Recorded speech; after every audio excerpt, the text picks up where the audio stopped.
നമസ്കാരം. +1 supplementary allotment ആണ് ഇന്നത്തെ വീഡിയോ. നമുക്കറിയാം, സപ്ലിമെൻ്ററി അലോട്ട്മെൻറ്റിന് ജൂൺ 30 5 മണി വരെയായിരുന്നു അപേക്ഷിക്കാൻ കഴിഞ്ഞിരുന്നത്. ജൂൺ 30 വൈകുന്നേരം 5 മണി വരെ. പിന്നെ നമ്മൾ കഴിഞ്ഞ വർഷങ്ങളിൽ നിന്ന് വെച്ച് നോക്കിയാൽ കുറച്ചുകൂടി നേരത്തെയാണ് ഓരോ കാര്യങ്ങളും നടന്നു വരുന്നത്. അതുകൊണ്ട് കുട്ടികൾക്ക് കുറച്ചുകൂടി ലാഭം കിട്ടാൻ, അല്ലെങ്കിൽ ദിവസങ്ങൾ നേരത്തെ ക്ലാസ്സിൽ പോകാൻ വേണ്ടി കഴിയുന്ന ഒരു സ്ഥിതിവിശേഷമാണ് ഈ വർഷം ഉള്ളത്.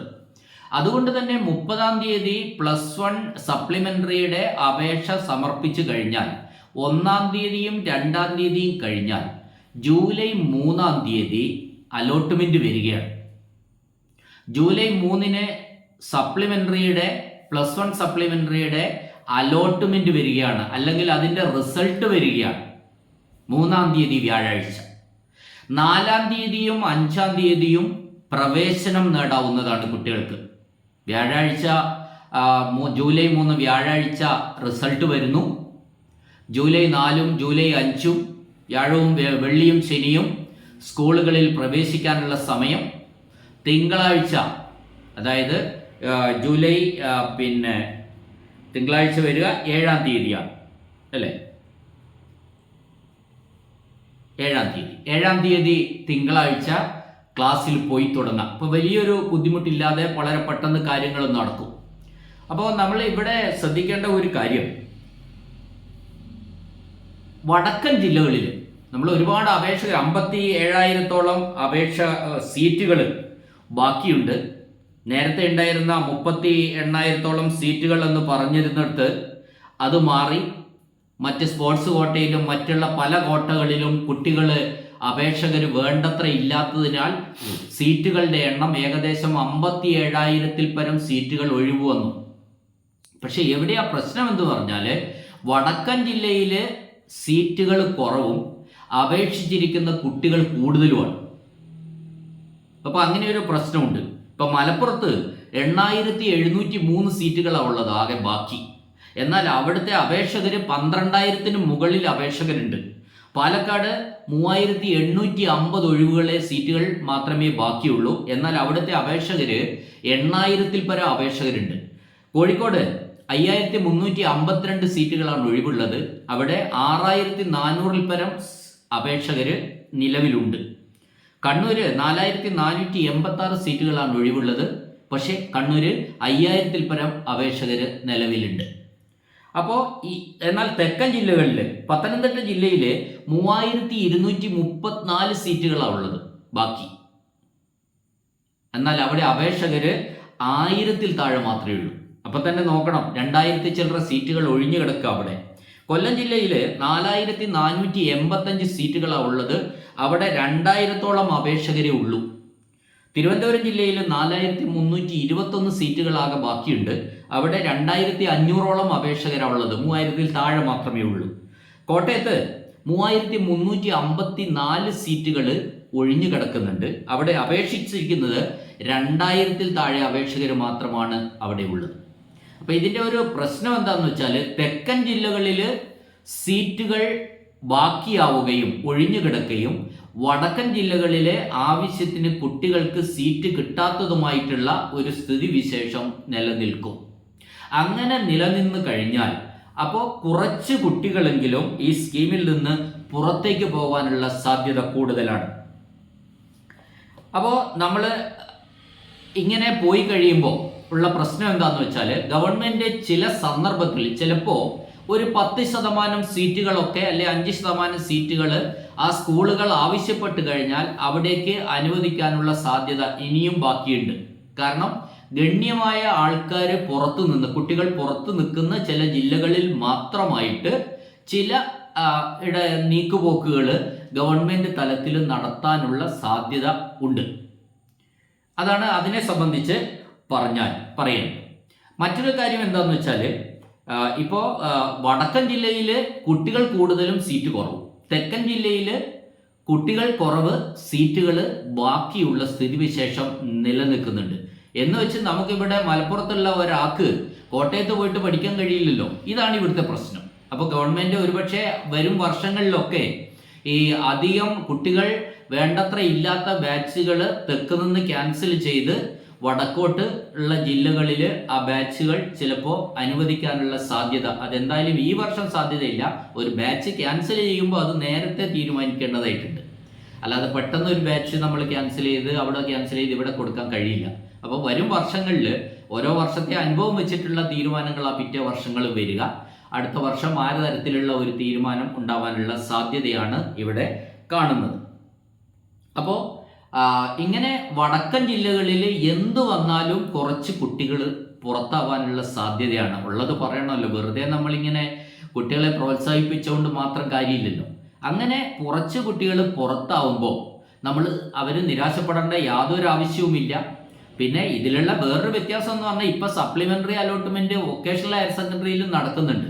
അപ്പം ഇതിലെ കുറേ കുട്ടികൾ വൊക്കേഷണൽ ഹയർ സെക്കൻഡറിയിലോട്ട് പോയി കഴിഞ്ഞാൽ അവിടെ പ്രശ്നം തീരുള്ളൂ. ഹയർ സെക്കൻഡറിയിൽ തന്നെ പഠിക്കണം എന്ന് വാശിയുള്ളവർക്കാണ് ഈ പ്രശ്നം. ഇപ്പോൾ ഹയർ സെക്കൻഡറി അല്ലെ വൊക്കേഷണൽ ഹയർ സെക്കൻഡറിയിൽ പഠിക്കാം എന്ന് തീരുമാനിച്ചാൽ പ്രശ്നം തീരുന്നേ ഉള്ളൂ. അവിടെയും കൂടെ പോയി കഴിഞ്ഞാൽ ഒരു ഏകദേശം 95% പേർക്കും ഈ ജില്ലകളിൽ പോലും കിട്ടുന്ന ഒരു സ്ഥിതിവിശേഷം ഉണ്ട്. ഞാൻ മനസ്സിലാക്കുന്നത് ഈ തേർഡ് അലോട്ട്മെന്റ് കഴിഞ്ഞപ്പോൾ ഒരുപാട് കുട്ടികൾ വൊക്കേഷണൽ ഹയർ സെക്കൻഡറിയുടെ സപ്ലിമെൻ്ററി അലോട്ട്മെന്റിന് കൂടി അപേക്ഷിച്ചിട്ടുണ്ട്. കാരണം എവിടെയെങ്കിലും കിട്ടാത്ത കുട്ടികൾ എവിടെയെങ്കിലും കിട്ടണം എന്ന ഒരു ആഗ്രഹത്തിൻ്റെ പുറത്താണ് അത്തരം ഒരു നടപടിയിലേക്ക് തിരിഞ്ഞിട്ടുള്ളത്. അപ്പോൾ ഇനി അങ്ങനെ ആർക്കും ഒരു കുട്ടിക്ക് എവിടെയും കിട്ടിയില്ല എങ്കിൽ നിങ്ങൾ അങ്ങനെ നിരാശപ്പെടേണ്ട ആവശ്യമൊന്നുമില്ല. നമുക്ക് സ്വകാര്യ സ്ഥാപനങ്ങളുണ്ട്. ആ സ്വകാര്യ സ്ഥാപനങ്ങളിൽ ചേർന്ന് വളരെ നന്നായി പഠിച്ച് വളരെ നന്നായ ഏറ്റവും നല്ല മാർക്കുകളോടുകൂടി നമുക്ക് +2 കഴിയാനുള്ള അവസരം ഇന്ന് നമ്മളുടെ പട്ടണങ്ങളിലൊക്കെ തന്നെയുണ്ട്. ഫീസ് കൊടുക്കണം എന്ന് മാത്രമേ ഉള്ളൂ. അപ്പോൾ ഫീസ് കൊടുത്താലും നല്ല വിദ്യാഭ്യാസം നമുക്ക് കിട്ടും. ഇതേ തുല്യ പ്രാധാന്യമുള്ള അതേ സർട്ടിഫിക്കറ്റാണ് നമുക്ക് അവിടെയും കിട്ടുന്നത്. കുറച്ചുകൂടി സ്കൂളുകളേക്കാൾ കൃത്യമായിട്ട് അവിടെ അധ്യാപകരുണ്ടാവും. പഠിപ്പിക്കലൊക്കെ വളരെ കൃത്യമായിരിക്കും. നല്ല റിസൾട്ടും ഉണ്ടാവും. അപ്പോൾ അതുകൊണ്ട് കിട്ടാതെ പോയി എന്നുള്ളത് കൊണ്ട് നമുക്കൊരു നിരാശ ആവശ്യമില്ല എന്നാണ് എനിക്ക് പറയാനുള്ളത്.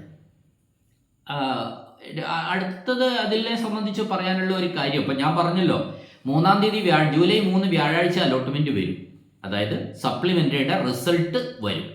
നമുക്ക് എവിടെയാ കിട്ടിയതെന്ന് അറിയാൻ പറ്റും. 4ഉം 5ഉം തീയതികളിൽ സ്കൂളിൽ പ്രവേശിക്കാൻ കഴിയുമെന്നാണ് ഏറ്റവും ഇന്നത്തെ വിവരമാണ്. ഇന്നലെ 3-ാം തീയതിക്ക് ഒരു സംശയം ഉണ്ടായിരുന്നു. ഇന്ന് കിട്ടിയ വിവരം അനുസരിച്ച് 3-ാം തീയതി തന്നെ വരും. 4, 5 തന്നെയാണ് പ്രവേശനം നടക്കുന്നത് എന്നാണ് ഇന്ന് ഏറ്റവും ലേറ്റസ്റ്റ് ആയിട്ട് കിട്ടിയിട്ടുള്ള ഒരു അപ്ഡേറ്റ് എന്ന് പറയുന്നത്. അപ്പോൾ നമ്മൾ ഇങ്ങനെയൊക്കെ ആണെങ്കിൽ പോലും നമ്മൾ കുറച്ച് കുട്ടികൾ ഇതിൽ ചേരാതിരിക്കാനുള്ള സാധ്യതയുണ്ട്. ആ സാധ്യത എങ്ങനെയാണെന്ന് വെച്ചാൽ, കുറച്ച് കുട്ടികൾ ഇഷ്ടപ്പെട്ട കുറേ സ്കൂളങ്ങ് കൊടുക്കും. കുറേ സ്കൂൾ കൊടുത്താലും അവർക്ക് എവിടെയെങ്കിലും കിട്ടിയാൽ അവർ പോകാൻ തയ്യാറല്ല. കുറച്ച് കുട്ടികൾ വൊക്കേഷണൽ ഹയർ സെക്കൻഡറിയിൽ പോകും. കുറച്ച് കുട്ടികൾ അൺഎയ്ഡഡ് സ്കൂളിൽ പറഞ്ഞു വെച്ചിട്ടുണ്ട്. പറഞ്ഞു വെച്ചത് എന്താ, ഇവിടെ എനിക്കിഷ്ടപ്പെട്ടത് എനിക്ക് സൗകര്യമുള്ള കോമ്പിനേഷൻ കോഴ്സ് കിട്ടിയില്ലെങ്കിൽ ഞാൻ അൺഎയ്ഡഡിൽ ചേരും, കിട്ടിയാൽ ഇവിടെ പോകും. അപ്പോൾ അങ്ങനെ കിട്ടാത്ത കുറച്ച് കുട്ടികളെങ്കിലും അൺഎയ്ഡഡ് സ്ഥാപനങ്ങളിലേക്ക് പോകും എന്ന കാര്യത്തിൽ സംശയമില്ല. കുറച്ച് കുട്ടികൾ വൊക്കേഷണൽ ഹയർ സെക്കൻഡറിയിലേക്ക് പോകാനുള്ള സാധ്യതയും ഉണ്ട്. അപ്പോൾ അതിൻ്റെ അടിസ്ഥാനത്തിൽ ഈ +1 സപ്ലിമെൻ്ററി അലോട്ട്മെൻറ്റ് കഴിഞ്ഞാൽ വളരെ കുറച്ച് ഒഴിവുകളെങ്കിലും ബാക്കി നിൽക്കാനുള്ള സാധ്യത വളരെ കൂടുതലാണ്. ആ ബാക്കി നിൽക്കുന്ന ഒഴിവുകളിലേക്ക് അടുത്തത് വരുന്നത് ട്രാൻസ്ഫർ ആയിരിക്കും. ഈ ട്രാൻസ്ഫർ യഥാർത്ഥത്തിൽ എനിക്ക് തോന്നുന്നത് ഒരു 8-ാം തീയതിക്കുള്ളിൽ തന്നെ ട്രാൻസ്ഫർ വരും. അല്ലെ അങ്ങേയറ്റം പോയാൽ 10-ാം തീയതി വരെ, 10-ാം തീയതിക്കുള്ളിൽ ട്രാൻസ്ഫർ ആപ്ലിക്കേഷൻ ക്ഷണിച്ചുകൊണ്ടുള്ള നോട്ടിഫിക്കേഷൻ വരും എന്നാണ് എനിക്ക് പറയാനുള്ളത്. മിക്കവാറും 8-ന് മുൻപ് തന്നെ ട്രാൻസ്ഫർ ആപ്ലിക്കേഷനിലുള്ള ഒരു നോട്ടിഫിക്കേഷൻ വരാനാണ് സാധ്യത. അപ്പോൾ കുറഞ്ഞ വേക്കൻസി ഉണ്ടെങ്കിൽ പോലും അപ്പോൾ നമുക്ക് അവിടെ ട്രാൻസ്ഫറിനുള്ള അപേക്ഷ കൊടുക്കാൻ വേണ്ടി കഴിയും. അതും ഓൺലൈനായിട്ടാണ് നമ്മൾ ട്രാൻസ്ഫറിനുള്ള അപേക്ഷയും കൊടുക്കുന്നത്. ആ ട്രാൻസ്ഫറിനുള്ള അപേക്ഷ കൊടുക്കണമെങ്കിൽ നമ്മൾ ആഗ്രഹിക്കുന്ന സ്കൂളിൽ ഒഴിവുകൾ വേണമെന്നില്ല. ഒരു ഒഴിവും ഇല്ലാത്ത സ്കൂളിൽ പോലും നമുക്ക് ട്രാൻസ്ഫറിന് അപേക്ഷ കൊടുക്കാം. അത് ഏത് ഗ്രൂപ്പിലേക്കും കൊടുക്കാം, ഏത് കോമ്പിനേഷനിലേക്കും കൊടുക്കാം, സ്കൂളിൽ നിന്ന് വേറൊരു സ്കൂളിലേക്ക് കൊടുക്കാം. ഒരു സ്കൂളിൽ നിന്ന് അതേ സ്കൂളിൽ തന്നെ മറ്റൊരു കോഴ്സിലേക്ക് കൊടുക്കാം. ഇത്തരത്തിൽ ഏത് വിധത്തിലും നമുക്ക് ട്രാൻസ്ഫർ കൊടുക്കാവുന്നതാണ്. വളരെ കുറഞ്ഞ ഒരു ഒഴിവുകൾ മാത്രമേ ആ ട്രാൻസ്ഫറിൽ നിൽക്കുന്നുള്ളൂ. എങ്കിൽ പോലും ഒരാൾക്ക് കൊടുത്ത് അവിടുന്ന് ആ കുട്ടി പോയി കഴിഞ്ഞാൽ അവിടെ ഒരു ഒഴിവ് വരും. അപ്പോൾ അടുത്ത സ്കൂളിൽ നിന്ന് വേറൊരു കുട്ടി ഇങ്ങോട്ട് വരും. ഇങ്ങനെ ഒരു ചെയിനായിട്ട്, മാലയായിട്ട് ഈ ട്രാൻസ്ഫർ നടക്കും. 100% ഇഷ്ടപ്പെട്ട കുട്ടികൾക്ക് ഇഷ്ടപ്പെട്ട കോഴ്സും സ്കൂളും ഈ ട്രാൻസ്ഫറിൽ കിട്ടണമെന്നില്ല. എങ്കിലും വളരെ കുറഞ്ഞ കുട്ടികൾക്ക് ആയത് കിട്ടാൻ തന്നെയാണ് സാധ്യത. ഏറ്റവും ലേറ്റസ്റ്റ് അപ്ഡേറ്റ്സുകൾ ഇതിനെ സംബന്ധിച്ച് ഞാനിവിടെ കഴിഞ്ഞു, അത് അവസാനിപ്പിക്കുകയാണ്. നമുക്ക് അടുത്തത് സപ്ലിമെൻ്ററി അലോട്ട്മെൻറ്റ് വരുമ്പോൾ സപ്ലിമെൻ്ററി അല്ല, നമുക്ക് ട്രാൻസ്ഫർ അലോട്ട്മെൻറ്റ് വരുമ്പോൾ കൂടുതൽ വിശദാംശങ്ങൾ അടങ്ങിയ വീഡിയോ ഞാൻ ചെയ്യും. നിങ്ങൾക്കത് കേൾക്കാം. മറ്റ് കാര്യങ്ങളൊന്നും പറയാനില്ല. ഈ വീഡിയോ ഇഷ്ടപ്പെടുന്നുണ്ടെങ്കിൽ ഈ ചാനൽ സബ്സ്ക്രൈബ് ചെയ്യണം എന്ന ഒരു അഭ്യർത്ഥനയോടെ നിർത്തുന്നു. നന്ദി, നമസ്കാരം.